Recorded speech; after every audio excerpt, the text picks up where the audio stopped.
Mag-introducing ka. Ito pala mga guys.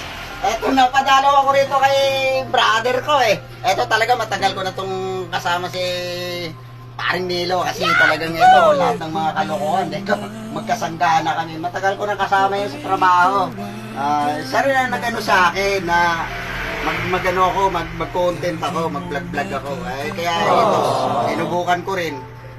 Nagustuhan ko rin eh. Siyempre nakakatuwa rin, di ba? Para kapag ka nag-aabang ka ng mga views mo pag halimbawa, natutuwa ka rin ha. Medyo tumataas na yung ano. Tumaas yung ano ka, yung pinost kong ano, di ba? Ang saya ng gano'n eh. Kaya, wala nun, hindi naman, parang wala naman talaga sa loob ko na talagang ano, mag-vlog. Pero nung ano na subukan ko na sarap pa na kapag ka ano eh. Pero kang inaabang-abangan, gano'n. Kaya masarap magpasaya ng tao. Masarap magpasaya talaga ng tao. Kaya yun yung naging ano ko rin pagpasok ko sa social media. Yung talagang tanging pangarap ko, yung makapagpasaya ng tao. Hindi naman tayong gamot na literal na mabibili sayang tawag dito sa isang butika. Pero isa tayo sa nagpapagaling bilang yung medicine ko, ano kami, di ba? Oh, ayun. May kasabi nga tayo, laughter is the best medicine. Hindi man tayo Nice.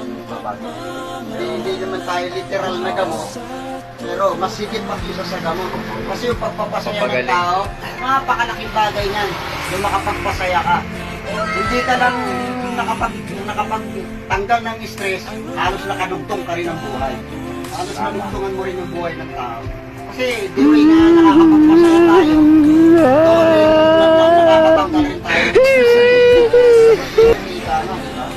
Ito, guys, kaya ako nagpakulay na ako kasi talagang gano'n eh. Pagka tumatanda, aminado naman tayo tumatanda eh. Lahat naman tayo eh, pupunta sa pagtanda. Kaya lang, talagang I-enjoy lang natin yung pagtanda, di ba? enjoy natin yung pagtanda. Masarap din ng tumanda. Eh, kaysa naman bata ka pa, kinakalawit ka na. Mas maganda itong umaabot ka ng katandaan. Kaya, I'm proud pa rin kung saan yung narating kong edad. Proud na proud ako. At marami tayong natututunan sa buhay. Marami tayong napapasaya sa buhay. Yan. Kaya, yun yung tanging hiling ko talagang magpasaya ng tao sa social media. Kaya ito si Marco, lagi ko ito pinupuntahan kasi masayahin talagang tao ito eh. Oo. Ito, kunting mga kikutang namin. Minsan magtitigan lang kami ganyan. Nagtatawanan na kami. Nagkakaintindi na kagad yung mga utak namin. Wala pa kaming ibinubuka. Say ko na kagad kung anong ibig sabihin. Ano na, may chemistry na, no? Yun yung chemistry. Yun yung katawag na chemistry. Kaya, ayan talaga yung ano namin nito. Pag pumupunta ako rito, matik na. Minsan, video okay na kami. Para magsaya, i-enjoy namin ang buhay. Napakasarap mabuhay ng masaya. Tandaan niyo yan. Kung gagawin mong komplikado ang buhay, ikaw din ang mahihirapan. Gawin mong masaya ang buhay, hindi lang ikaw ang liligaya, buong bayan. Kasi siyempre, kapag ginawa mong masaya, masaya rin pakikitungo mo. Nagkukunin mo parang magneto yan. O ikaw ang pinakapuno ng magnet, dugtungan mo ng pako, lahat ng dadaluyan yan, may magnet yan na dadala. Hihilahin mo yan, lahat sila mahihila. O, parang magnet lang yan.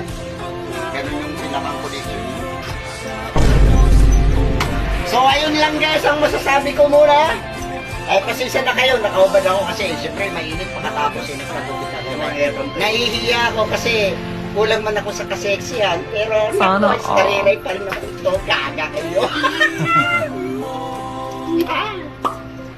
Kibi, muling nagbabalik pero di naman namaalis. So, dyan na kayo, dito rin ako.